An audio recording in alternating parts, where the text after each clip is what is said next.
ano po, hindi po ako makahinga. Tapos yung sa likod ko po sumasakit. Tapos sa paa ko po. Tapos yung kamay ko po naninigas. Kailan ba yan? Nung ano lang po, Feb 24 po. Yung pinaka po. Ano gusto mo? Bumalik na po para ano, makapag-focus na po ako sa school. Kaya mo, paalisin natin. Lahat siya, masakit na. May dala kayo tubig. Kunin mo. Ilang taon ka na? 17. Anong ginagawa mo? Very good. Tuloy mo lang yung pag-aaral mo. Ang lahat yan, walang posible control. Ang lahat ng sakit niya mawawala. Dahil si Lord lang ang pag-asa natin. Ginamit ako ni Lord para ayos sa inyo. Ang lahat ng masakit niyo, magtiwala kayo. Hindi ako nagpagaling sa inyo. Siguro. Ha? Maraming salamat.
Nandiyan na ba? Meron na yun. Ngayon yung masakit sa iyo, ganyan yung kapatid mo. Dahil tayo ba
galawin mo lahat.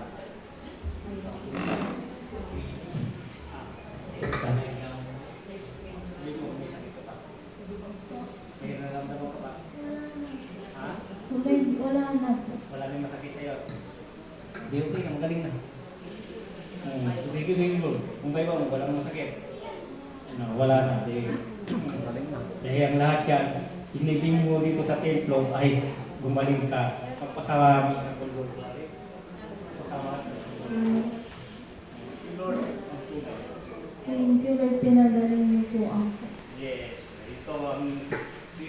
templo natin ang himala, dito may kagalingan, dito mayroon mga bagay may problema, pwede kayo lumapit dahil lahat ang dito ay kagalingan at umilinis ng kalooban at kaisipan. Amen? Oh, masaya na. Kanina marami sa sakit. Ngayon wala nang sakit. Walang posible control. Patagal na yan. Ang sakit niya at gumaling na. Mabuti pa ngayon ay masaya na tayo. Sting ano? Yan ang sabi ko. Alam mo, sa tagal ng panahon, si Sting na nakikita ko, pinagagawa ko sa akin dito.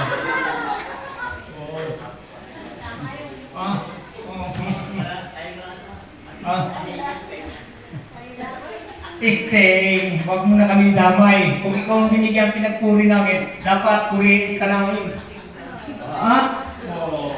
Di ba? Masaya tayo lahat. Maganda na. Sa nanay, tibay ka na. Maraming salamat, nanay. Hindi lang araw na patutuwa ka kung gusto mo. Maganda tayo para ikaw ay isang pagpatutuwa yung ating sarili. Dahil kailangan natin ng patutuwa. Ang sabi ng Ama, mayroon na ako bibigay sa inyo yung regalo. Di natin alam kung ano man yun regalo. Basta magpatutuwa kayo, ay the best kayo. Dahil kayo naman na para magpatutuwa ang bawat isa sa atin. Karome, tama, si Karome, mayroon siya mga angel sa Urdaneta. Galing kakila kami sa Bagyo. Ngayon, siya lang ang pupunta dito. Siya ang naniwala dito. Karome. Tama? Sige, magsalita ka kayo kahit kunti lang.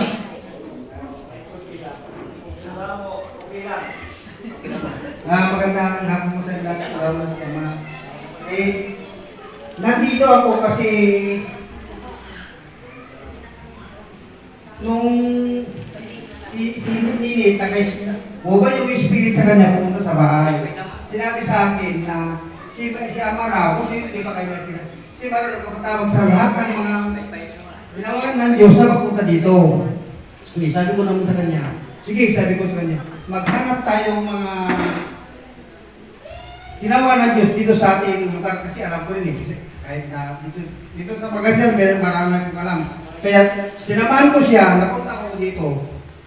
Doon kami nagkaroon si Ama na pinapahanap sa akin ng Diyos ng katiyasan, hinahanap ko kasi ang sabi ng Diyos sa akin, siya ang totoo.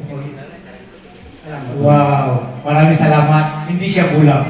At siya nagsabi ako ay totoo. Totoo ako nakatayo sa inyong harapan. Amen? Siya uwi na sa Urdaneta. Nagpunta lang dito ay gumalo sa amin, sa ating lahat. Amen? Maraming salamat.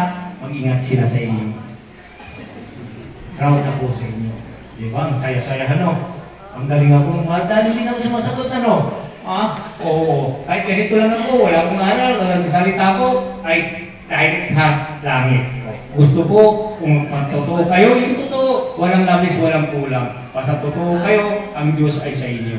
Huwag na kayo magpaligoy-ligoy, nahihiya, dahil pamilya tayo, kailangan sabihin natin ang dapat sabihin para makakatulong sa atin yan. Hindi natin kimkimin yung galit, yung mga hiya natin. Dahil ang virus yan, kung nilabas niyo ang mga bagay na gusto niyo sabihin niyo, yun ang mga virus ay mawawala sa inyong puso, sa isipan. Tama, hindi?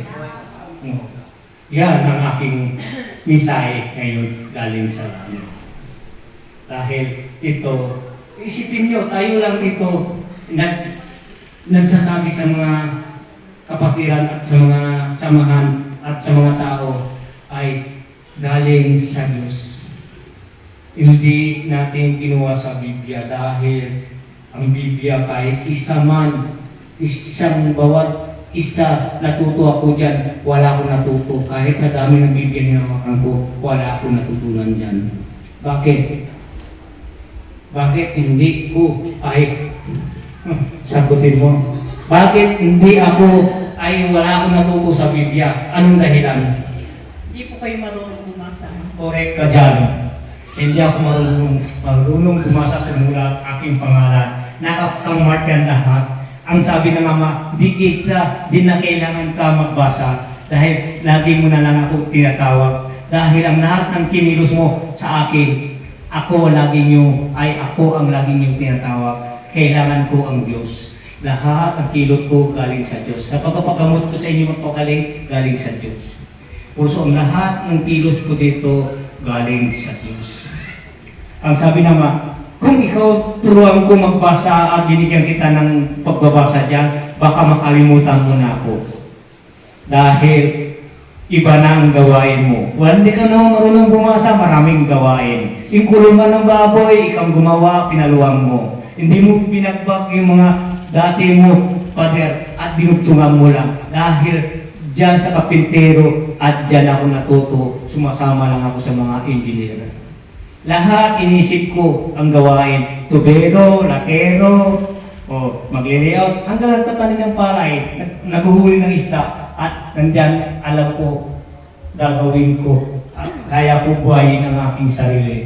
Pagdating ng 2007, pinastop na mulit sa akin pagkakapintero. Ito na, tuloy-tuloy na sa paggagamot ko. Kung nagkapintero ako ay malulumpo ako. Hindi ako makalaka. Magkumpisa ng alas 8 media ay naging matutumba na ako. Hindi na ako makakilos ang aking paa. Pagdating ng 8:30, 12 o'clock ay makatayo na naman ako. Pagdating ng alauna, nagtrabaho na naman ako. 1:30, matutumba na naman ako. Doon ang sabi ng ama, huwag ka na magtrabaho. Ay, magpagaling ka na ng tao. Kailangan ng mga tao ang mga bagay at tulungan natin sila. Tulungan mo ako, gagamitin kita, gampanan mo ang aking binigay ng katungkulan sa iyo. Ito ang katungkulan, magpapagaling ng tao, magpaliwanag ng tao. Paano akong papaliwanag sa iyo sa kanila, Ama? Bilang ataw, darating ang misay galing sa langit. At ikaw magsasabi, ibusingaw mo lang ang bibig mo, huwag ka matakot, ako ay nasa iyo. Lahat ang sinasabi ang galing sa langit. Puso ang sabi ng Ama, pagod na ako sa kanila. Babawiin ko na ang mga katawan at pinahiram ko sa kanila. Dahil ang sabi ng Ama, ang katawan niya banal, kailangan gamitin mo sa inyong kabutihan. Ang lahat yan, huwag mong babuin ang katawan binigay ko sa iyo. Lumaban kayo ng parehas. Paano po ang pagbabawi mo sa kanila? Lalapit ako sa kanila, one-to-one kami. Kukunin ko ang katawan niya. Alisin ko ang espiritu niyang masama. Ang tigas ng kanyang ulo at siya salot dito sa mundo. Alisin ko ang espiritu niya, ilagay sa bato. Sa tigas ng bato. Ngayon, kukuha ko ng espiritu, yung espiritu ay makakatulong sa mga tao. Ang gampanan mo sa mga pamilya, yung matigas ng ulo, hindi niya magampanan ng pamilya. Kung sino man ang makapasok sa katawan nito, ibibigay ko rin, ipahiram ko rin sa inyo. Gampanan nyo ang mga pamilya niya, hindi niya natuloy nag-alaga sa mga pamilya. Ang katawan niyan ay dapat banal. Kailangan sino man ang gagawin lilipat sa kanyang mga espiritong mabubuti at siya magampanan ang hindi natapos ng mga taong espiritong masama. Kasi ang katawan niyan ay isang kahalang yan.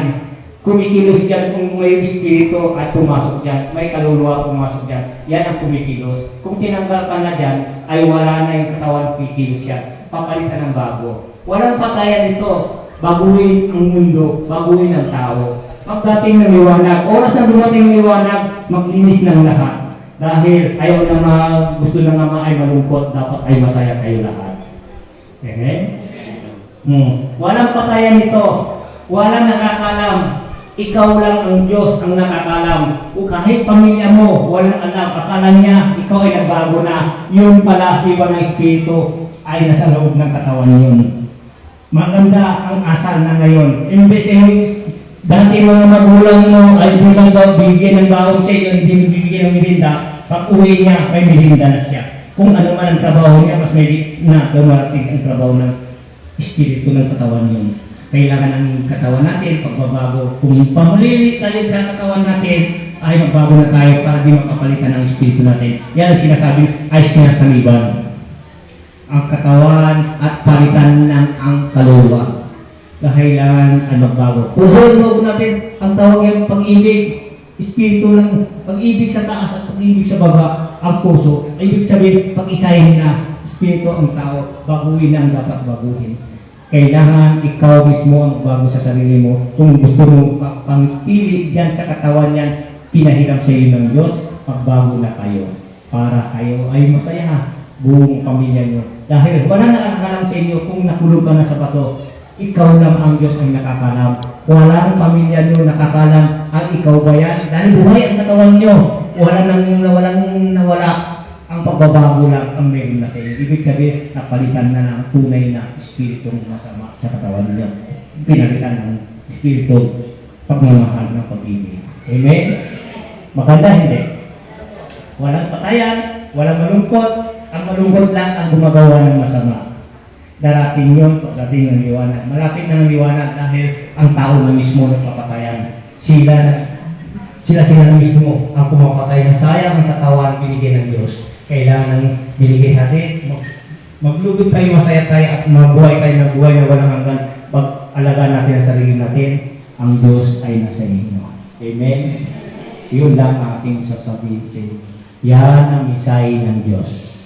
Dakila kayo nandito, dakila kayo pumikinig dito sa temple natin. Mabuhay kayong lahat.